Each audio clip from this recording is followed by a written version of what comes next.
السلام علیکم ورحمۃ اللہ وبرکاتہ۔ ترجمہ قرآن کا جو سلسلہ یہاں چل رہا تھا اس میں پچھلے ہفتے الحمدللہ ایک پارہ پورا ہو گیا تھا۔ آج دوسرا پارہ سیقول کا شروع ہوگا۔ 16واں اور 17واں اور 18واں رکوع آپ نے سماعت فرمایا۔ یہ آیت نمبر 142 سے آیت نمبر 152 تک، اس کا ترجمہ اور تفسیر میں آپ کے سامنے پیش کرتا ہوں۔ الحمدللہ رب العالمین والصلاة والسلام علی رسول الکریم وعلی آلہ وصحبہ اجمعین، اما بعد۔ اعوذ باللہ من الشیطان الرجیم، بسم اللہ الرحمن الرحیم۔ 16 مہینے بیت المقدس کی طرف منہ کر کے مدینے پہنچ کے جو نمازیں پڑھی گئی تھی، اب قبلے کی شفٹنگ کا معاملہ آنے والا ہے، تحویل قبلہ کہلاتا ہے۔ تو اس کی آیتیں آئیں گی یہاں۔ جب اللہ نے حکم دیا تو حضور صلی اللہ علیہ وسلم نماز پڑھا رہے تھے، قبلہ تبدیل کرنے کا جب حکم آیا تو تمام صحابہ حضور کے ساتھ ساتھ پلٹ گئے۔ قبلہ جب کعبہ کا حکم آیا تو وہی آیتوں کا ان میں ذکر ہے۔ اس پہ یہود نے اعتراض بھی کیا، ان اعتراضات کا بھی ذکر ہے۔ تو جو قبلے کی تبدیلی کا معاملہ تھا، یہ ایک بہت بڑا ایسا آزمائش کا معاملہ تھا کہ اللہ رب العزت نے آزمایا تھا لوگوں کہ کون رسول کے تابع ہے اور کون رسول کے تابع نہیں ہے، کون حکم مانتا ہے اور کون نہیں حکم مانتا۔ اور یہ جو قبلے کی تبدیلی کا معاملہ تھا، یہ ایک پوری امت کی تبدیلی کا معاملہ تھا کہ پچھلی امت کو معزول کر کے نئی امت مسلمہ حضور صلی اللہ علیہ وسلم کی امت کو قرار دے دیا گیا۔ تو یہ بڑا اہم ترین معاملہ تھا، ایک ٹرن تھا بہت زبردست اسلام کا۔ اس میں پھر فکر بھی ہوئی صحابہ کرام کو کہ ہماری 16 مہینے کی نمازوں کا کیا ہوگا، اس کا بھی جواب اللہ نے دیا ان آیتوں میں۔ تو آج کی جو پہلی آیت ہے سورہ بقرہ 142 نمبر آیت، شروع کرتا ہوں اللہ کے نام سے جو بڑا مہربان نہایت رحم فرمانے والا ہے۔ ان قریب نادان لوگ کہیں گے کہ جس قبلہ پر یہ تھے اس سے انہیں کس چیز نے ہٹایا۔ مطلب انہیں احمق اور بیوقوف لوگ کہا اللہ نے کہ جو اللہ کے حکم پہ یہ کہیں کہ انہیں کس چیز نے ہٹا دیا۔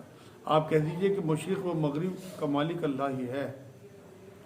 اسی صورت کی 115 نمبر آیت میں بھی اللہ رب العزت نے یہ بات فرمائی تھی کہ تمام سمت جو ہیں وہ اللہ کی ہیں، جسے چاہے قبلہ بنا دے اور وہ جسے چاہے سیدھی راہ کی ہدایت کر دے۔ مطلب یہ بڑے تعجب میں تھے کہ کس طرح سے انہوں نے قبلے کو بدل دیا۔ قبلہ تو ایک یونٹی کے لیے ہے، اصل تو حکم ماننا ہے اللہ اس کے رسول کا۔ یہاں یہی بات کہی کہ تمام جتنی بھی سمت ہیں، شمال ہو جنوب ہو، سب اللہ کے ہیں۔ تو یہ جو اللہ نے یہاں آزمایا ہے حضور اور کافروں کو اور باقی لوگوں کو، بیچ میں جو ہے وہ جو لوگ پھر گئے حضور صلی اللہ علیہ وسلم کے ساتھ دوسرے قبلے کی طرف، وہ سب کامیاب ہو گئے، اور جنہوں نے مانی نہیں بات اپنے تعصب کی وجہ سے، وہ لوگ کافر ہو گئے۔ اگلی آیت میں ہم نے اسی طرح تمہیں عادل امت بنایا ہے، امت وسط مطلب بیچ کی امت۔ یہ جو یہاں امت وسط کہا، اس میں بہت حکمتیں ہیں کہ ہم ایک برج کا کام کرتے ہیں، اللہ کو جوڑنے والے ہیں لوگوں سے۔ اس امت کو سورہ آل عمران میں آئے گا کہ اللہ نے اس امت کو دوسروں کے لیے برپا کیا، لوگوں کے لیے برپا کیا۔ ہم بہت بڑا فریضہ حضور صلی اللہ علیہ وسلم آخری خطبے میں دیکھے گئے کہ جو یہاں موجود ہیں ان تک پہنچا دیں جو یہاں موجود نہیں ہے۔ تو ہمارے اوپر ذمہ داری ہے کہ ہم اللہ کا دین ان لوگوں تک پہنچائیں جو بے بہرا ہے۔ اس حساب سے ہمیں عدل بیچ کی امت کہا۔ ویسے بھی ہر معاملے میں حضور صلی اللہ علیہ وسلم نے عدل کی بات کہی ہے، وسعت کی بات کہی، بیلنس والی امت، ہر چیز میں جو ہے میانہ روی اختیار کرنے والی امت۔ تو یہاں بیچ کی امت سے مراد یہی ہے کہ اللہ اور باقی لوگوں کے بیچ کا لنک، ورنہ یہ امت قیامت تک کے لیے لوگوں کے لیے اب امت وسط ہے، مطلب بیچ کی امت کہلائے گی، ایک برج جو لوگوں کو اللہ سے جوڑے گی، تاکہ تم لوگوں پر گواہ ہو جاؤ اور رسول صلی اللہ علیہ وسلم تم پر گواہ ہو جائے۔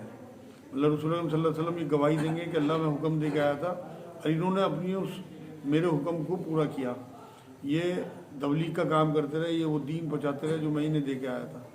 تو رسول اللہ صلی اللہ علیہ وسلم ہم پہ گواہ ہوں گے اور ہم لوگوں پہ گواہ ہوں گے کہ ہم نے بات پہنچائی تھی اور انہوں نے نہیں مانی یا مان لی۔ لیکن اگر ہم نے بات نہ پہنچائی تو ہم نے اپنا فریضہ ادا نہ کیا تو پھر ہم پکڑے جائیں گے، کیونکہ رسول پاک تو ہم پہ گواہ ہوں گے کہ میں آخری خطبے میں انہیں حکم دے کے آیا تھا کہ بات آگے پہنچاؤ۔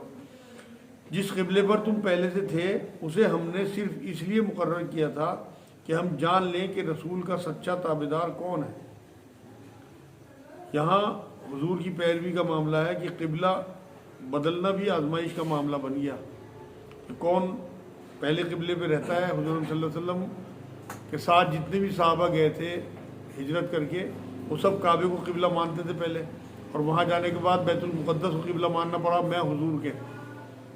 تو حضور بار بار آسمان کی طرف دیکھتے تھے، حضور کی طبیعت چاہتی تھی کہ اس طرح سے قبلہ جو ہے وہ کعبہ ہی ہو جائے۔ لیکن مدینہ منورہ کے جتنے بھی لوگ تھے، انصار ہوں یا یہودی ہوں، ان کا قبلہ جو ہے وہ بیت المقدس تھا وہاں کے لوگوں کا۔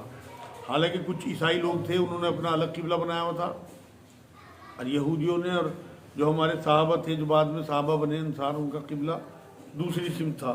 تو یہاں اللہ رب العزت نے یہ بات کی کون ہے جو تابعداری کرتا ہے رسول کی، جو اپنی ایڑیوں کے بل پلٹ جائے۔ مطلب دونوں کا امتحان ہے، یہود کا بھی اور مومنین کا بھی۔ گو یہ کام مشکل ہے، مطلب قبلہ بدلنا آسان کام تو نہیں ہے نا۔ اپنے کعبوں کا اگر آج آپ سے کوئی کہنے لگے، رسول پاک تو آنے کی نہیں، آپ سے کوئی یہ کہنے لگے کہ آپ اپنا کعبہ جو ہے وہ ہٹا لیں، یہاں سے قبلہ کعبے کی طرف نہیں، مسجد الحرام کی طرف نہیں بلکہ یروشلم کی طرف کر دیں، تو آپ کسی قیمت پہ نہیں مانیں گے، آپ کا ایمان ہی باقی نہیں رہتا۔ لیکن کیونکہ ان کے بیچ میں رسول موجود تھے اور اللہ کی وحی آتی تھی، تو اس لیے وہ ایڑیوں کے بل پلٹ گئے۔ یہاں اللہ نے کہا کہ یہ مشکل کام ہے، مطلب آسان نہیں ہے قبلہ بدلنا، مگر جنہیں اللہ نے ہدایت دی ہے، مطلب صحابہ ثابت قدمی دکھائی، جنہوں نے حکم مانا، جو ثابت کیا کہ ہم حکم کے غلام ہیں، ان پر کوئی مشکل نہیں۔ اللہ تعالیٰ تمہارے ایمان ضائع نہ کرے گا۔ یہ جب انہوں نے کہنا شروع کیا، یہود نے اڑانا شروع کیا، اور بھی کچھ جو کم ایمان والے لوگ تھے انہوں نے بھی کہ ہماری نمازوں کا 16 مہینے کیا ہوگا، وہ تو ضائع ہوں گی، تو اللہ رب العزت نے یہاں یہ جواب دیا انہیں کہ اللہ تمہارے ایمان ضائع نہیں کرے گا۔ یہاں نماز کو ایمان سے تعبیر کیا اللہ نے۔ حدیث پاک بھی ہے کہ کفر اور ایمان میں فرق کرنے والی چیز نماز ہے، تو نماز کو یہاں ایمان کہہ دینا مطلب یہی ہے کہ اگر بے نمازی ہے تو کچھ نہیں پتہ وہ کفر کی حالت میں مرے، تو اپنی نمازوں کی حفاظت آج سے آپ لوگ بالکل اس آیت کی روح سے، کیونکہ یہاں اللہ نے نماز کو تعبیر کیا ایمان سے کہ اللہ ان کے ایمان ضائع نہیں کرے گا۔ اللہ تعالیٰ لوگوں کے ساتھ شفقت اور مہربانی کرنے والا ہے۔ ہم آپ کے چہرے کو بار بار آسمان کی طرف اٹھتے ہوئے دیکھ رہے ہیں، اب ہم آپ کو اس قبلے کی جانب متوجہ کریں گے۔ مطلب اللہ کا جو ہے وہ اللہ کی محبت اپنے رسول کی رضا میں اللہ نے قبلہ بدل دیا۔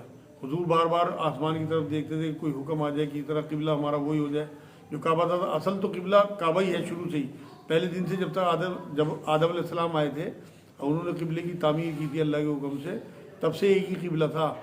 لیکن بیچ میں یہود نے یا ادھر کے کچھ لوگوں نے، عیسائیوں نے، جو وقتی طور پہ قبلہ یروشلم کو بنا لیا تھا۔ جب حضور ہجرت کر کے گئے تو حضور نے بھی ادھر ہی کر کے نماز پڑھی جس سے تفرقہ پیدا نہ ہو۔ لیکن جب اللہ کا حکم آ گیا، تعداد بڑھ گئی، اور حضور کا دل بھی تھا کہ کعبے کی طرف منہ کر کے نماز پڑھیں، تو اللہ نے قبلہ چینج کر دیا۔ تو آپ آگے فرمایا آپ اپنا منہ مسجد الحرام کی طرف پھیر لیں، اور آپ جہاں کہیں بھی ہوں اپنا منہ اس طرف پھیرا کریں۔ یہاں پہ مسجد الحرام کہا، کعبہ نہیں کہا، کیونکہ اگر یہاں سے 1 سینٹی میٹر کا بھی فرق آ جاتا ہے کعبے کا تو وہ وہاں جا کے بہت بڑا فرق بیٹھتا ہے۔ تو اس لیے اللہ رب العزت نے یہاں احتیاط برتی کہ یہاں مسجد الحرام بہت بڑا ایریا ہے۔ حرم کا ایریا آپ اندازہ نہیں کر سکتے، مکے میں جو لوگ گئے ہوئے ہیں انہیں اندازہ ہے کہ حرم کہاں تک ہے، تو اسی لیے مسجد الحرام کہا نہ کہ کعبہ کہا، کیونکہ کعبے کا حصہ بہت چھوٹا سا ہے۔ اس کی طرف صرف رخ کرنے کی بات نہیں کی، بلکہ مسجد الحرام کی طرف رخ کرنے کی، کہ اگر 1 سینٹی میٹر 2 سینٹی میٹر فرق بھی پڑ جائے تو ایسا نہ ہو کہ بالکل ایکیوریسی نہ ہو پائی تو آپ کی پکڑ ہو جائے۔ تو یہاں اللہ نے احتیاط کی ہے۔ اہل کتاب کو اس بات سے اللہ کی طرف سے برحق ہونے کا قطعی علم ہے، مطلب ان کی کتابوں میں کیونکہ پہلے سے سب کچھ لکھا ہوا ہے، اور اللہ تعالیٰ ان کے اعمال سے غافل نہیں جو یہ کرتے ہیں۔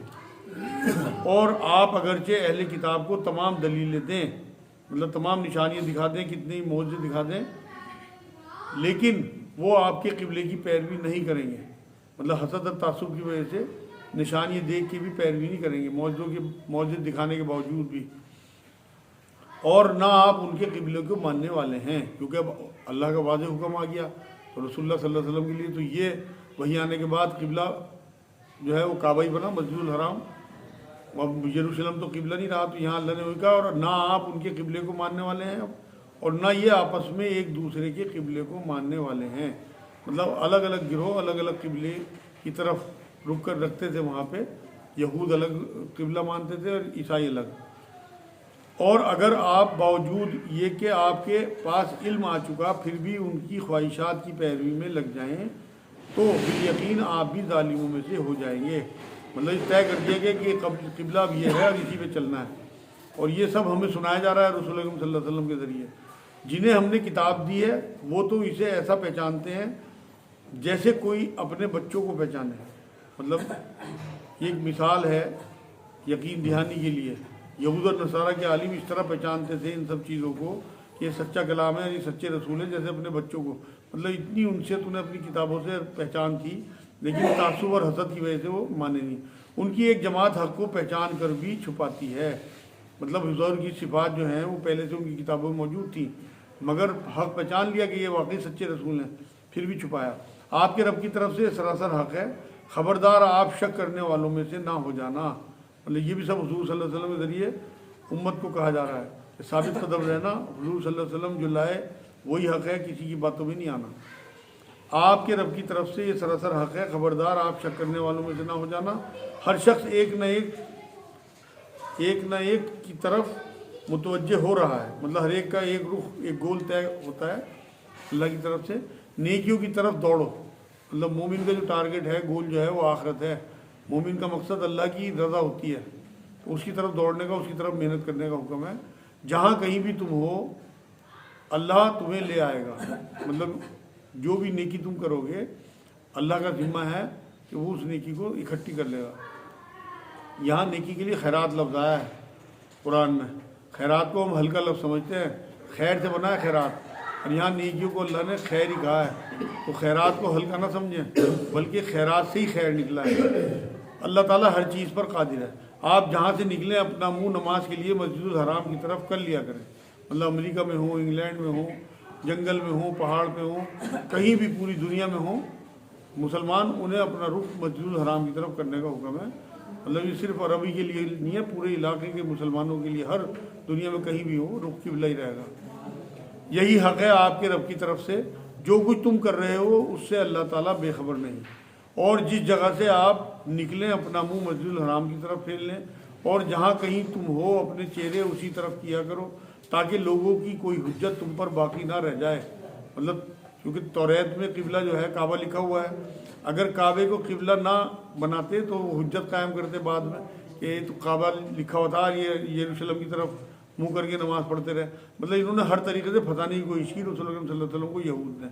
تو یہاں اللہ نے یہ کہا کہ ان کی کوئی حجت باقی نہ رہ جائے، اس لیے مسجد الحرام کی طرف ہی رک کر کے نماز پڑھنا، سوائے ان لوگوں کے جنہوں نے ان میں سے ظلم کیا ہے، تم ان سے نہ ڈرو۔ مطلب یہ جو انسان تھے یہود، انہوں نے جو ظلم کیے تھے وہاں مدینے میں اور غریبوں پہ، ان سے نہ ڈرنے کا یہ کہا کہ انسانوں سے نہیں ڈرنا بلکہ اللہ سے ڈرنا ہے، مجھ ہی سے ڈرو اللہ نے کہا۔ تو ہمیں بھی اللہ ہی کا تقوی اختیار کرنا ہے، اور تاکہ میں اپنی نعمت تم پر پوری کروں، اور اس لیے بھی کہ تم راہ راست پاؤ۔ مطلب صرف اس سے ڈرو جو لمحے میں موت دے دے، وہ اللہ ہے، اعمال کا اجر دے سکے۔ کعبے کو قبلہ بنا کر بھی اللہ نے نعمت پوری کی۔ یہاں یہ بات کہی کہ میں نے جو نعمت پوری کی ہے یہاں پہ اس لیے کہ تم راہ راست پاؤ، مطلب ہدایت پا جاؤ۔ جس طرح ہم نے تمہیں میں سے ایک رسول بھیجا جو ہماری آیتیں تمہارے سامنے تلاوت کرتا ہے اور تمہیں پاک کرتا ہے، اور تمہیں کتاب و حکمت اور وہ چیزیں سکھاتا ہے جس سے تم بے علم تھے۔ یہاں وہی آیت آئی ہے جو میں نے آپ کو پچھلی بار سنائی تھی، 2 ہفتے پہلے شاید 129 نمبر آیت میں سب چیزیں آئی تھیں، لیکن وہاں پہ سب سے پہلا جو لفظ آیا تھا وہ علم آیا تھا۔ یہاں پہ تزکیہ پہلے آیا، کیونکہ وہاں دعا تھی ان کی ابراہیم علیہ السلام کی، تو انہوں نے اپنے حساب سے دعا کی، لیکن اللہ نے جس ترتیب سے لوگوں کو دینا تھا چیزیں اسی طرح سے رسول صلی اللہ علیہ وسلم کے جو فریضہ تھا یہاں اس آیت میں بیان کیا۔ تو سب سے پہلے تزکیہ کا ذکر کیا، پھر علم کا، اور اس کے بعد پھر کہا کہ تمہیں کتاب کی آیتیں سناتے ہیں، حکمت سکھاتے ہیں۔ تو یہ 4 فریضے حضور صلی اللہ علیہ وسلم کے تھے کہ وہ یہ کرنے کے لیے آئے تھے کہ ہمیں کتاب کی آیتیں سناتے، ہمیں پاک کرتے، ہمیں کتاب اور حکمت سکھاتے، مطلب جو ہم نہیں جانتے تھے۔ آخری آیت آج کی، اس لیے تم میرا ذکر کرو میں بھی تمہیں یاد کروں گا، میری شکر گزاری کرو اور ناشکری سے بچو۔ یہ وہ آیت ہے جو اکثر خطبے میں آپ نے سنی ہوگی۔ یہاں اللہ نے کہا ہے کہ یہ یاد رکھو کہ تم مجھے یاد کرو گے تو میں تمہیں یاد کروں گا، تم میرا ذکر کرو گے تو میں تمہارا ذکر کروں گا، تم جیسی محفلوں میں میرا ذکر کرو گے اس سے بہتر محفلوں میں تمہارا ذکر کروں گا۔ تو اب یہاں اس کا اگر ہم الٹا کریں کہ جو لوگ اللہ سے بے بہرا ہیں، یاد نہیں کرتے، تو اللہ بھی انہیں یاد نہیں کرتا۔ اور یہ کتنی بڑی بات ہے، ہماری ضرورت ہے اللہ ہم اسے یاد کریں تو یہ تو ہمارے لیے ضروری ہے، لیکن ہمارا خالق ہمارا مالک ہمیں یاد کرے، یہ کتنی بڑی بات ہے۔ تو اس لیے اللہ کا ذکر ضرور، اور سب سے بڑا ذکر ایمان کے بعد نماز ہے، اور نماز میں اللہ کی آیتیں پڑھی جاتی ہیں۔ اسی طرح سے اور جو اذکار ہیں، آپ کی جو تسبیحات ہیں یا محفلیں ہیں اللہ اور اس کے رسول کی باتوں کی، یہ سب ذکر ہے۔ تو ہم جتنا اللہ کا ذکر کریں گے اتنا اس سے زیادہ اللہ اچھی محفلوں میں، پاک محفلوں میں، فرشتوں کی محفلوں میں ہمارا ذکر کرتا ہے۔ اور ہمیں ناشکرہ ہونے سے منع کیا ہے کہ ناشکری نہ کرنا، شکر گزاری کرو۔ جو جو چیزیں تمہیں ملی ہیں اللہ رب العزت سے، ان کی شکر گزاری کرو، اور جو تھوڑی بہت ہی کمیاں زندگی میں ہیں ان پہ صبر کرو۔ وما علینا الا البلاغ۔ السلام علیکم ورحمۃ اللہ۔